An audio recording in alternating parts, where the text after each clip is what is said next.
Italy's government has overnight announced a massive shutdown across the country as it struggles to cope with coronavirus. All cinemas, theatres and museums have closed.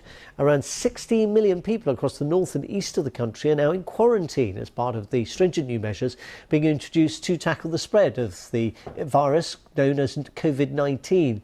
All but emergency travel is prohibited to and from the entire region of Lombardy, which includes the financial capital of Italy, Milan. In China, only 44 new cases were reported yesterday, the lowest number of new infections in a day since January. All the new cases are in the city of Wuhan, where the outbreak started.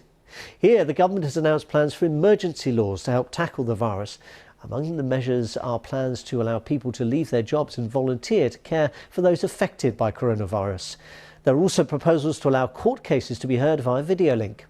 The new laws will also consider the emergency registration of retired doctors and nurses. Here's Rich Johnston. Thank you. Thank you. Hello, New York. Hello, 30 Rock. Good to have you here. Welcome. It has been a huge week in the Democratic presidential primary. The field is completely changed. It's down to two people. We're going to talk about that. But I want to start with the story that has basically been dominating the headlines, and rightfully so, which is, of course, the coronavirus. A lot of anxiety out there. And I'm not here. I just want to be clear to freak people out. OK, but here's the thing. Consider this. How does anyone, you, me, Vice President Pence, know how to handle a situation if we don't know the full scope of the problem we face? In fact, when it comes to any difficult problem that any policymaker faces, you cannot solve the problem if you do not properly know the scope. And we have had 3 months to prepare for the coronavirus to come to the U.S. since the outbreak started in Wuhan, China. And we have completely failed so far.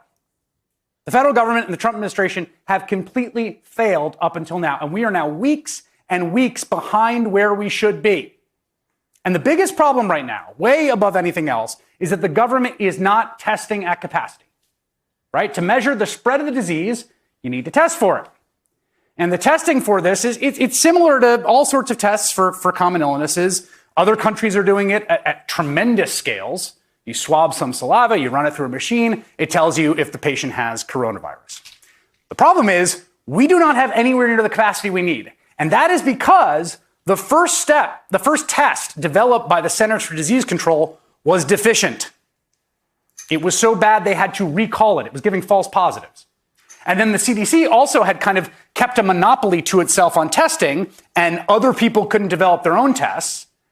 So the growing virus crisis overseas, a hotel in southeastern China collapsing, used as a quarantine location for people who had contact with coronavirus patients, at least 70 people trapped. Here's ABC's Jennifer Eccleston. Tonight, rescue teams in China scrambling to free 70 people trapped inside a hotel used as a coronavirus quarantine center after the structure suddenly collapsed. The 5-story building in Guangzhou flattened. Hundreds of emergency workers searching the wreckage for the missing. Officials say dozens already pulled to safety.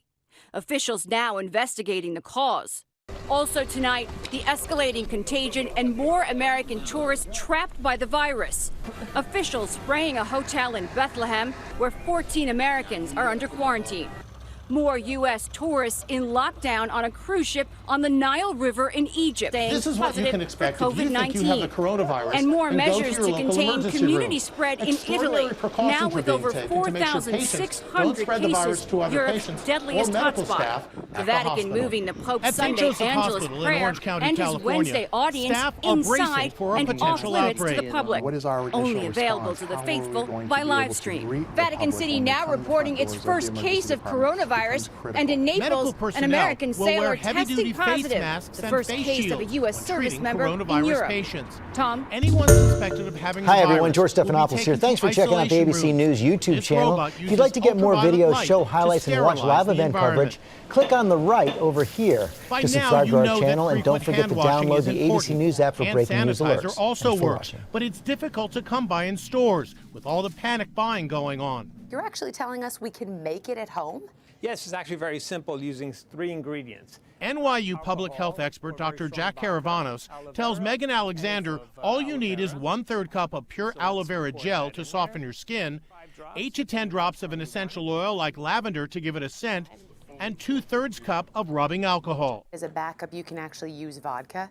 Yes, but you need very strong vodka. You need a 151 proof. Mix it all up, and voila. That smells and feels exactly like the hand sanitizer I buy in the store. Yes. The coronavirus scare is also reminding people about the importance of taking basic hygiene precautions that you may not have thought about before. The remote